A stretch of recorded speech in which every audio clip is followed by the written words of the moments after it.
Tell me what you heard. Yes. That our generation is so hooked on technology and cell phones and stuff that it breaks us away from the real world. Okay. What else? Heard a lot of truth in what he's talking about, especially like the part where someone make an impact. I feel like we all kind of raised, feel like we're not raised, but I feel like we're all like, in the time like where we always want to like get a job or something, do this or something out of the ordinary. And we don't really, like you said, like look at the steps so I can get there. We just want to shoot to the top. Yeah. Whenever I'm in the car with my dad and I pull out my phone, he like can't stand it. So he like never lets me use my phone while in the car. He always wants to talk to me, have a conversation. He says life is just passing me by because my head is down and there's scenery going by while we drive. And it's just like with technology, we're missing everything. I feel like he believes in us. Like he's given us the keys to what to do, so to where we can realize more things. So I think we should like follow everything what he's saying, but like listen to what he's saying and take it deeper. Like take it deeper. I heard that we addicted and that it's getting bad. That it's our parents' fault and it's nobody's fault, and that we need to like work together for the next level. Like it's just technology fault, but we can't do nothing about it because we're doing it every day. So we need to like take time away, like just enjoy the world, just enjoy the moment to form relationships with God, so we won't form with our own. How many of you believe what he said? Now, since most of you believe what he said, how many of you are willing to work on improving or making changes? What kind of changes do you think you're going to make? Just you personally. Yes. Stop using social media. Stop using social media as much. I'm going to, basically, you know how you go out to eat and your phone be on the table? Yeah, I'm not gonna do that. I've actually seen the video before, and I started to make changes. Like, if I would be with my friends, I wouldn't use my phone, or if I'm, like, talking to somebody, I wouldn't just have it, like, always in my hand or something like that, because I noticed that it was a distraction. You still doing it? A lot of times when like me and my friends are out, I be so eager to like, record our moments or like, some funny stuff that my friends might do.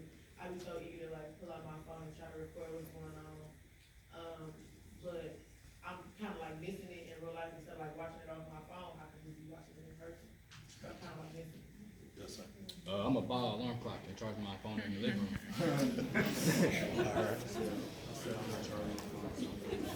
All right, so you're going to get an alarm clock and charge your phone in another room? Somebody over here? In the back? Mr. Michigan? Yes, sir. Okay.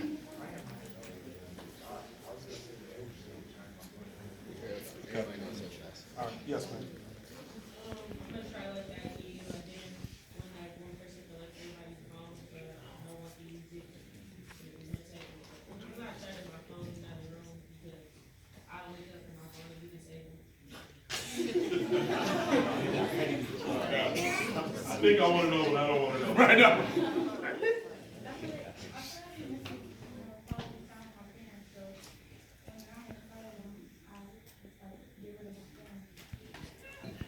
All right, so let me say this. He said a lot. He said a lot. But the phone piece is not the big piece for me. Here's the big piece that I want you to know. You now know. The question is, what will you do with the information now that you have it? Because it's not just the phone situation with you and your friends. It's about the corporate America you're getting ready to go into. The next 4 years after this year is not very long. And you'll be in corporate, some of you. Some of you will jump right into law school or med school, but it won't be long before you'll be there. And when you're there, how will you make things different? What kinds of different decisions will you make? When you think about the small things, this is probably the first time we've really kind of opened up the back door of what happens at midnight golf, right? So we taught you how to shake hands. Taught you the importance of a thank you note, right? Those two things alone can change the trajectory of your career. Believe it or not, it can. Like, Mr. A, you tripping. I wish I was, but I'm not. When you listen to what he just said, you don't see the connection. You don't see the power and the value. Yeah, Jack. Can you speak to, one of the comments you made is overstimulation? You mean from the social media aspect or? Or just constantly engaged and not having time to reflect? I think they kind of got that as they're talking about, the possibility of putting phones in other rooms and taking them away, not recording. So I think they understand the overstimulation, or at least that's the impression I'm getting from their responses. But the ability to disengage from some of that stuff so that you can engage in the personal relationship piece, realize if the rest of the world is doing this, but you're not, where does that put you? On the outside. It puts you on the outside, but where else does it place you? Below. Below where? Them. Them. Why does it place you below them? They're more connected than yours. It places you above them. It places you above them. This is where the legends are born and made. This is the sifting process. You can only do that when you've got information and data. You are that age group that needs data in order to process decisions, to figure things out. Earlier, we were talking about some things about the whole mask piece. The reality is, it's not really about the mask, it's about fear.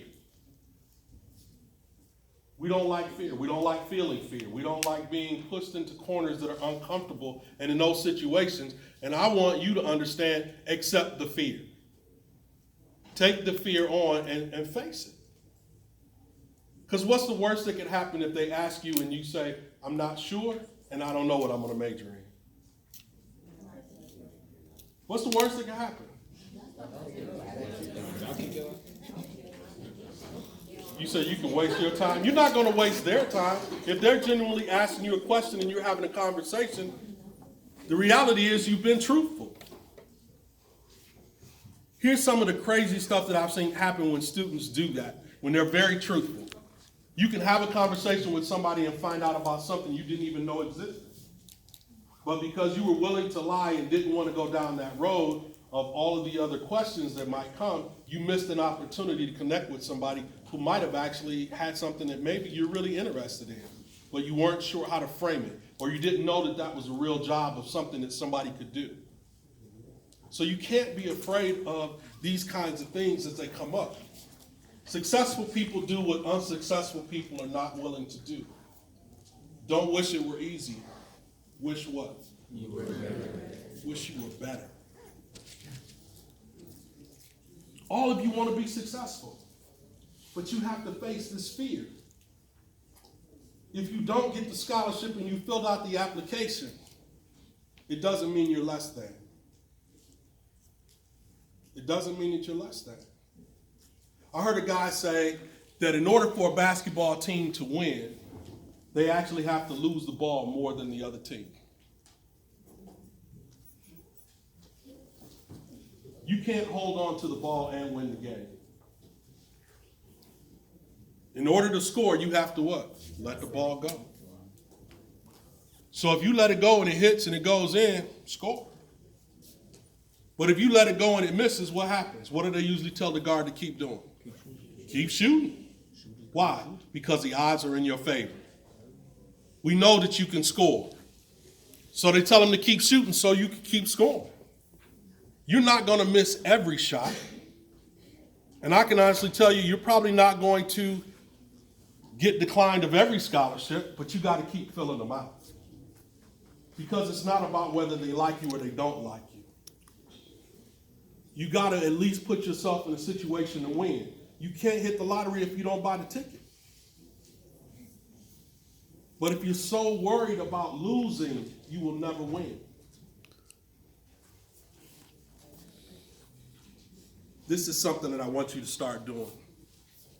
There's something that you want more than anything as it relates to college. Maybe you want it paid for, maybe you want the least amount of debt. Whatever it is, I want you to write that goal down. And every morning, I need you to place it somewhere where you're going to see it every morning. Yeah. It can be graduating college in 4 years. It can be graduating debt-free. You said not dealing with college, right? You said not dealing with college? No, I want a goal that deals with college. If you're not looking to go to college and you're looking to do something else, the military, something else, write that down.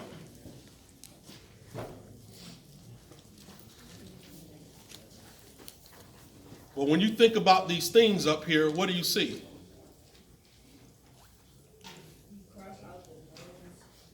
Right, because what I'm asking you to write down, you can't smell. Right? What else? What else do you see? 5 senses. I need you to do this every day until it becomes a reality. You got to put this goal somewhere where you can see it. And every day I want you to touch it. I want you to read it. You can read it to yourself, but then I want you to read it out loud. If you're not willing to be successful, don't do it. This is not for you. Because you may not believe that this works. If you don't write it down, you don't write it down. You're not going to hurt my feelings. If you're not at least going to attempt to do it, that's fine too. But you can't tell me you want to be successful, but then not do the things that we're offering to be successful. Anybody got any questions about this? No questions? Really? Yes. Because you have to speak it. You have to speak it. Just like we talked about with the mask. When you put the mask on, you say it so many times that what happens? You believe it. And it just falls right out of your mouth. The same thing will happen with your goals. But if you don't speak them, you don't hear them. So it's about speaking and hearing at the same time. What else? Somebody else had their hand up, the same question? You guys trust me so much that you just believe this? Yes. Mine was about the ear. The ear instead of the mouth is the ear. The ear is so that you can hear. You need to hear yourself saying it. That's what the ear is about. Why do you think I want you to touch it? And touch your dreams. You said what? So that you can feel that it's real. So that you can feel that it's real.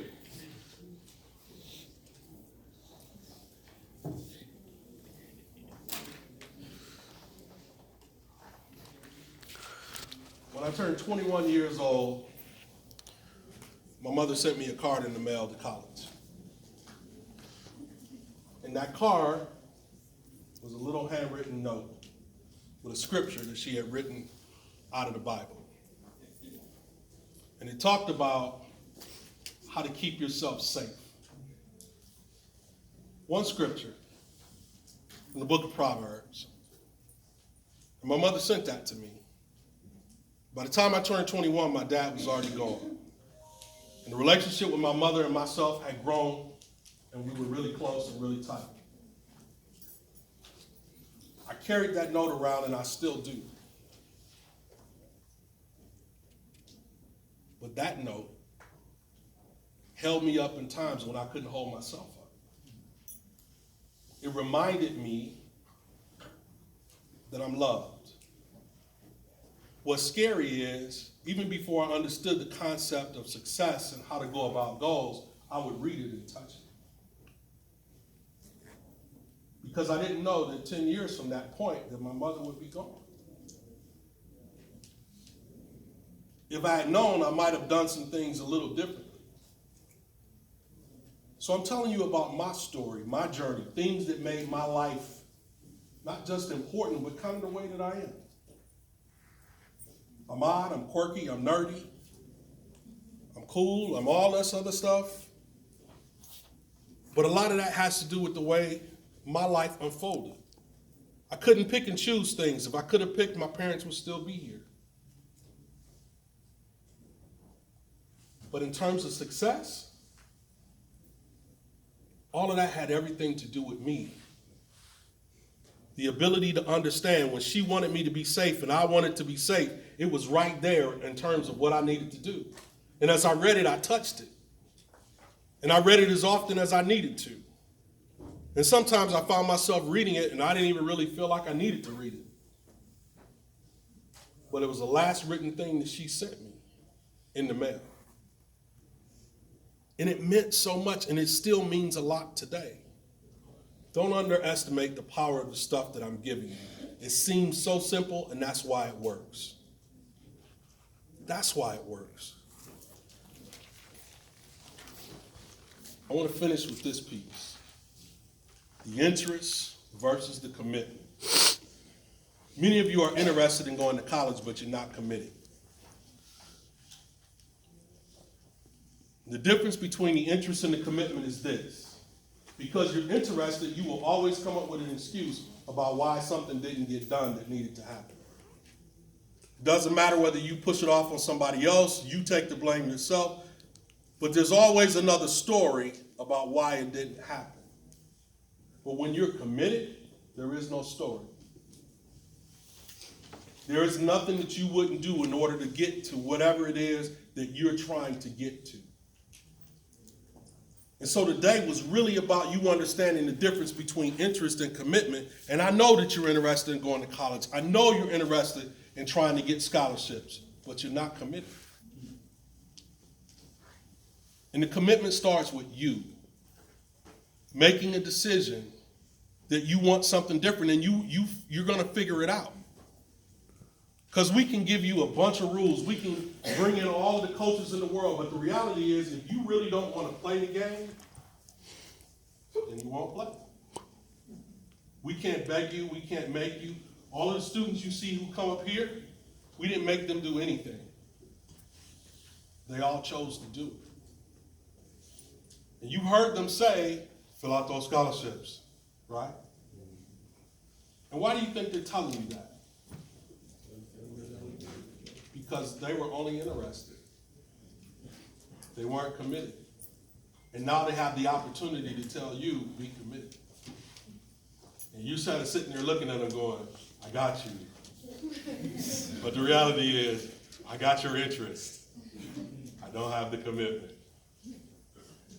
And I don't want this to seem real heavy, but the reality is, it is kind of heavy in a way. But it doesn't have to be. And I can tell by some of your body language right now that you feel like, ooh, Mr. A, we just got back. You ain't got no bubbly stories for us? No, because I know the deadline is coming. The end is coming. And if you don't work today, or if the work that you do is that minimum wage work, how you gonna make $1 million dream come true? On an if and a wish? If this happened, I wish that happens. It doesn't work like that. I mean, truth, it doesn't. It doesn't. It doesn't. How many of you honestly are just interested, but you want to go to commitment? Good. How are you going to get there? Work. You said water? I said work. Work. Okay. Water? Drink water. Discipline. What is discipline? Having the determination to stick to it. Okay? How many of you really know you need to be committed? Because you're just interested right now. Do you really feel like this? I mean, I just need you to answer. You don't have to raise your hand, but do you really feel like you can do it? Yes. Okay. And you really feel like you can make a change? Because this is hard. We're talking about habits. We're talking about changing habits. We're talking about changing addiction type stuff. This is heavy. This is deep. You really feel like you can do it? Yes. Okay, good. Tell me how I can help you. Because I'm not going to lay all this on you and then turn around and walk away. Whew, I did my job. No. How can I help you? What do you need to know? What do you need to hear? What do you feel like you need help with in order to get started or to get through it? Like, I know I can start. I just don't think I can get through it. Yeah. Where did I start? In terms of understanding this concept?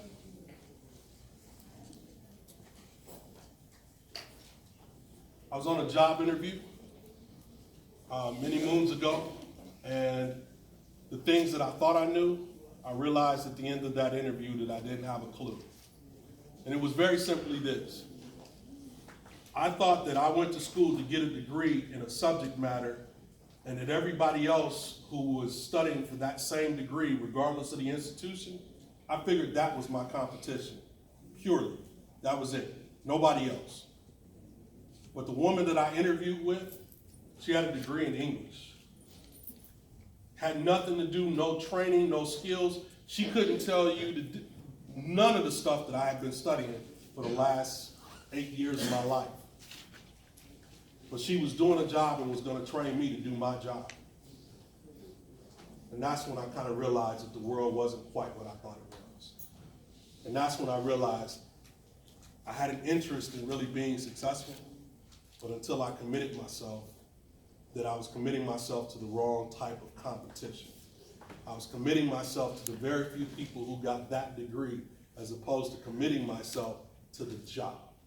Does that make sense? Because I could try to compete with everybody who might apply, but the position was the only thing that I needed to go after. That was the holy grail. That was the golden ring. That was the piece that I wanted. So how did I make myself fit that role better than anybody, right? Many of you have watched a lot of movies, but you've seen Denzel in some roles, or The Godfather. There are some people who just play some characters in some roles, you go, that role was meant for them. But they played it so well that you don't even think about anybody else playing that role. That's the kind of thought process I realized I had to have in order to succeed.